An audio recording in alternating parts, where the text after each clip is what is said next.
दोस्तों, आज की कहानी एक ऐसी स्टूडेंट के बारे में है जो अपने टीचर की तरफ अट्रैक्टेड हो जाती है और उनसे प्यार करने लगती है और वो टीचर भी उससे दूर नहीं रह पाता। मूवी की स्टार्टिंग में हम एक लड़की को देखते हैं जिसका नाम कैरो होता है। वो अपने स्कूल जा रही होती है। कैरो के मॉम डैड उसके साथ नहीं रहते थे, इसलिए वो अकेले ही अपने मॉम डैड के घर में रहा करती है क्योंकि वो एक राइटर बनना चाहती थी। कायरो जल्दी से अपने स्कूल में पहुँचती है और जब वो क्लास में जाती है तो उसे देखकर मिलर हैरान होते हैं क्योंकि कायरो क्लास शुरू होने से पहले आ गई थी। दरअसल मिलर भी हमेशा से राइटर बनना चाहता था, लेकिन वो गलती से टीचर बन गया। मिलर कायरो से उसका नाम पूछता है तो वो उसे अपना नाम बताती है और साथ ही उन्हें बताती है मेरे मॉम डैड हेड लॉयर है। मिलर कायरो को कुछ बुक्स पढ़ने के लिए कहता है, लेकिन कायरो ने वो बुक्स पहले से ही पढ़ रखी थी। वो लोग जब आपस में बातें कर ही रहे होते हैं तभी थोड़ी देर में वहाँ कायरो की फ्रेंड विनिया जाती है और वो भी इसी क्लास की स्टूडेंट थी। विनी कायरो को अपने साथ बाहर ले जाती है। उन लोगों के बाहर जाने के बाद मिलर कायरो की बुक्स देखने लगता है जिसमें उसे एक अडल्ट बुक मिली थी। मिलर जब उस बुक को पढ़ने लगता है तभी वहाँ मिलर का फ्रेंड बोरिस आ जाता है। बोरिस भी उसी स्कूल में कोच होता है। वो मिलर को पीने के लिए कॉफी देता है और मिलर से कायरा की बुक लेकर पढ़ने लगता है। तभी मिलर को कायरो की बुक्स में से मिलर की लिखी हुई बुक मिलती है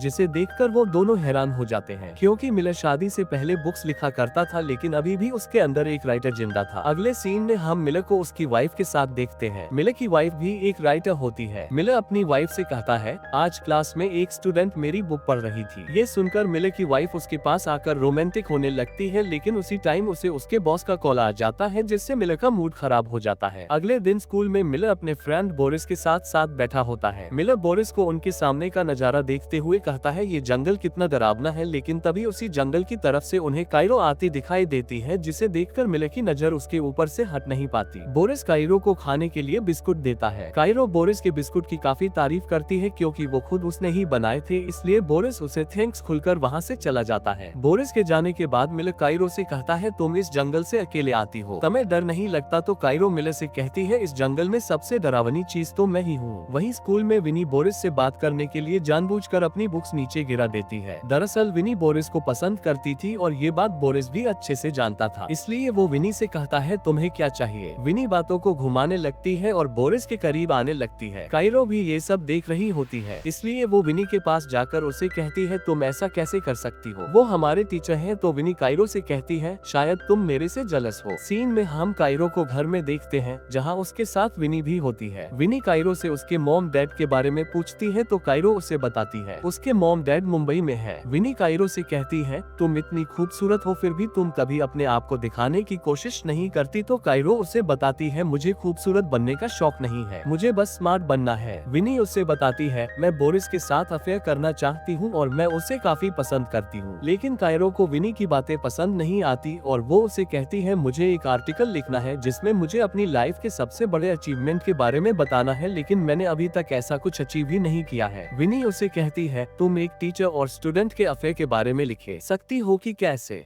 एक स्टूडेंट एक टीचर के प्यार में पूरी तरह से पागल हो गई। लेकिन कैरो विनी से कहती है, इसमें मेरी अचीवमेंट क्या होगी? तो विनी कायरो से कहती है, तुम मिलर के साथ अफेयर कर लो और इसी बारे तुम लिख देना। कैरो विनी से कहती है, मिलर हमसे 20 साल बड़े हैं। तो विनी कायरो को समझाती है, ये सब तो आजकल चलता है। दरअसल विनी खुद ही बोरिस के साथ प्रिपेयर करना चाहती है, इसलिए वो कायरो को भी यही एडवाइस देती है और वो कायरो से कहती है, मिलर तुम्हारे लिए बिल्कुल परफेक्ट रहेगा और मिलर तुम्हें क्लास में बहुत प्यार से देखते हैं। ये सब बातें सुनकर कायरो भी मिलर के बारे में सोचने लगती है और मिलर की बुक्स पढ़ने लगती है। अगले दिन जब कायरो क्लास में जाती है तो वो मिलर की तरफ नजर गड़ा के बैठ जाती है। मिलर भी ये बात नोटिस कर लेता है, इसलिए वो कायरो के पास जाकर उसे कहता है, क्लास खत्म होने के बाद तुम मेरे से मिलकर जाना। वहीं क्लास खत्म होने के बाद मिलर जब कायरो का वेट कर रहा होता है तभी बोरिस वहाँ आ जाता है। वो उससे भी के बारे में पूछता है जो कि मिलर की वाइफ है। मिलर उसे कहता है, वो ठीक है और तुम टाइम से डिनर पर आ जाना। दरअसल आज बोरिस मिलर के घर डिनर करने जाने वाला है। वो बाद वहाँ कायरा आ जाती है। वो लोग बैठकर आपस में बातें करने लगते हैं। मिलर कायरो के लिखे एक आर्टिकल से बहुत खुश था, इसलिए वो कायरो को वो आर्टिकल सुनाता है जिसे मिलर ने याद कर लिया था। उसे सुनकर कायरा काफी खुश होती है। मिलर उससे कहता है, तुम अपने किसी भी फेवरेट राइटर के अंदाज में एक शॉर्ट स्टोरी लिखो। अगर तुम ऐसा करती हो तो मैं तुम्हें एग्जाम में पूरे नंबर दे सकता हूँ। कायरो मिलर से कहती है, मैंने भी आपकी बहुत सारी बुक्स पढ़ी है जिसके बारे में मुझे बहुत कुछ आता है। कायरो मिलर को उसकी बुक की कुछ लाइनें सुनाती है जिसे सुनकर मिलर कायरो से और भी इम्प्रेस हो जाता है, क्योंकि आज तक मिले की लिखी हुई बुक को किसी ने भी इतने अच्छे तरीके से नहीं मिला कायरो को एक जगह कविता सुनने के लिए बुलाता है। अगले दिन कायरो भी तैयार होकर मिले की बताई हुई लोकेशन पर पहुंच जाती है, जहां मिले भी आ जाता है। वहां वो लोग साथ बैठकर कविता सुनने लगते हैं। मिले तो बहुत ध्यान से कविता सुनता है, लेकिन कायरो बस मिले को ही देखती है। कविता सुनने के बाद वो लोग बाहर आकर साथ में कॉफी पीते हैं और आपस में बहुत सारी बातें करते हैं, लेकिन वहाँ भी कायरो मिले को उसी नजर से देखती है। वहीं अगले दिन कायरो अच्छे से तैयार होकर अपने स्कूल में जाती है। कायरो मिले और बोरिस को पीने के लिए कॉफी देती है। मिले कायरो की ड्रेस की बहुत तारीफ करता है और एक दूसरे के साथ काफी देर तक बातें करते हैं। वहीं रात के समय मिले और बोरिस बी के साथ डिनर करने के लिए जाते हैं। वहाँ उन्हें क्योंकि विनी उसी रेस्टोरेंट में काम करती है, विनी उन लोगों से ऑर्डर लेने के लिए जाती है। विनी को देखकर मिले से पूछती है, क्या ये वही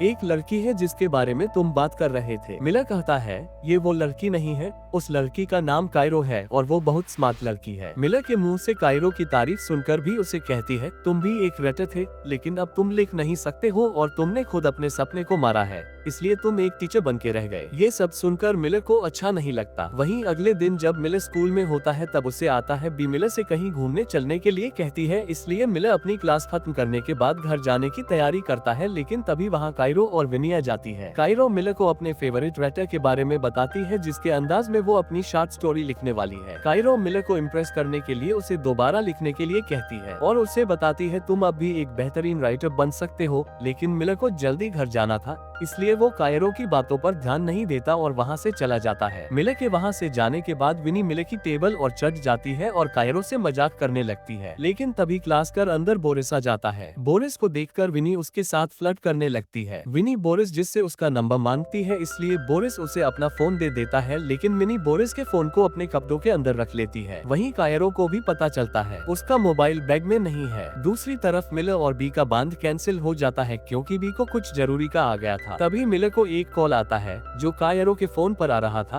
क्योंकि गलती से मिले जल्दी में कायरो का फोन अपने साथ ले आया था। कायरो मिले से अपना फोन वापस देने के लिए कहती है, इसलिए मिले उसका फोन देने के लिए कायरो के घर जाता है। मिले जब कायरो के घर के बाहर खड़ा होता है तो अंदर से कायरो बहुत ही खूबसूरत ड्रेस में घर से बाहर निकलती है, जिसे देखकर मिले हक्का बक्का रह जाता है। कायरो भी मिले के पास आ जाती है और वो दोनों एक दूसरे में पूरी तरह से डूब जाते हैं। वही रात के समय जब मिले अपने घर में होता है, लेकिन उसे अभी भी कायरो के ही ख्याल आ रहे थे। मिले को इस तरह देखकर भी उसे बाहर जाने के लिए कहती है, क्योंकि मिले की वजह से भी अपना काम नहीं कर पा रही थी। इसलिए मिले वहाँ से नीला एक छोटे से कैबिन में चला जाता है और वहाँ जाकर वो कायरो की भेजी हुई स्टोरी को पढ़ने लगता है, जिसे कायरो ने उसे भेजी थी। ये स्टोरी कायरो उन्होंने एक स्टूडेंट और एक टीचर के बारे में लिखी थी, जो बिल्कुल कायरो और मिले की तरह ही थी। स्टोरी को पढ़कर मिले अपने होश खो बैठता है, क्योंकि वो स्टोरी पूरी तरीके से अडल्ट थी। अगली सुबह मिले जब क्लास में जाता है तो वो कायरो से अच्छे से बात नहीं करता, तो कायरो मिले से इसके बारे में पूछती है, तो मिले कायरो को बताता है,